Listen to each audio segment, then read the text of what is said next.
I was at a point where Tremonte and I were about to have to look for another place to live. That following Monday, I got a call and I was half asleep. "This is Miss Green. You've been pre-approved an apartment." She gave me the address. I went there, signed the lease. I couldn't believe it. I wanted to have a hallelujah moment, but I couldn't because I was so shocked. When we came in, I told him, I said, "This is going to be our new apartment." And he sat on the couch.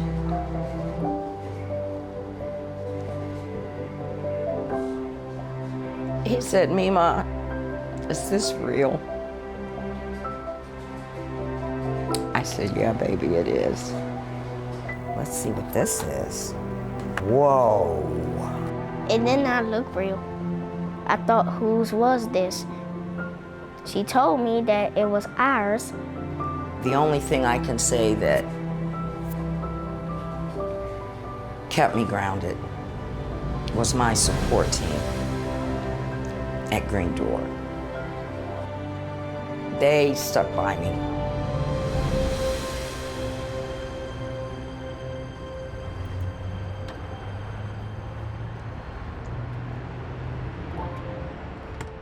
So many times in my life, I didn't feel worthwhile, and I did feel essentially worthless. So why bother getting up in the morning when you're going to have a worthless day, lived by a worthless woman? I went to a counselor at Whitman Walker Clinic, and she suggested that Green Door would be a good fit for me. That's when I got to Green Door. The day program has been life-changing for me.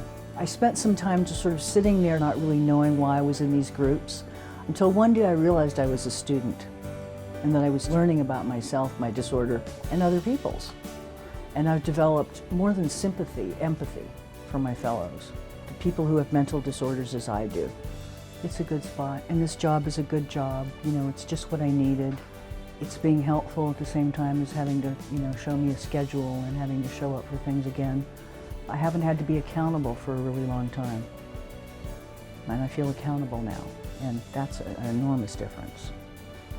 Like the Frank Sinatra song, I've been up, down, over, and out, but I know one thing: I get back up on my feet and get back in the ring. And I plan to stay here. I've been given this gift, a pulse, and I really need to use it.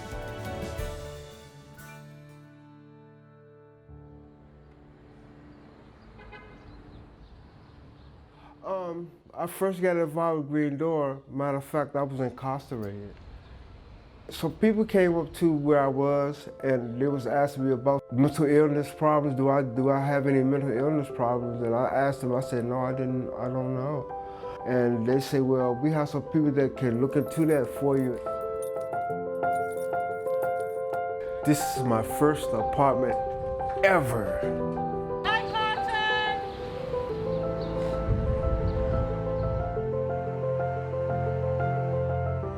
This is where I sleep.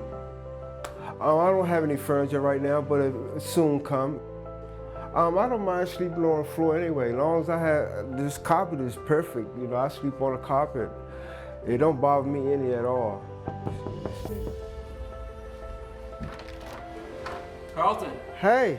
Hey, I'm Brian Hart. Hey, Brian, how you doing? We're with Keys for the Homeless. We heard that you've got an apartment here, is that right? Yeah. Well, we're here to furnish it for Oh, you. yeah? Okay. How does that sound? Okay, that sounds great, We got man. beds, chairs. Oh, man, bring it on in. Bring it on in. Man, oh, man. I wasn't expecting this. Not at all. And the feeling that I feel right now, I can't explain it. I'm so used to things not working out for me, I'm so used to things that I plan that don't manifest, But things are working out pretty good now. It's an everyday struggle. It's not easy. You really got to put in the footwork and be determined and responsible.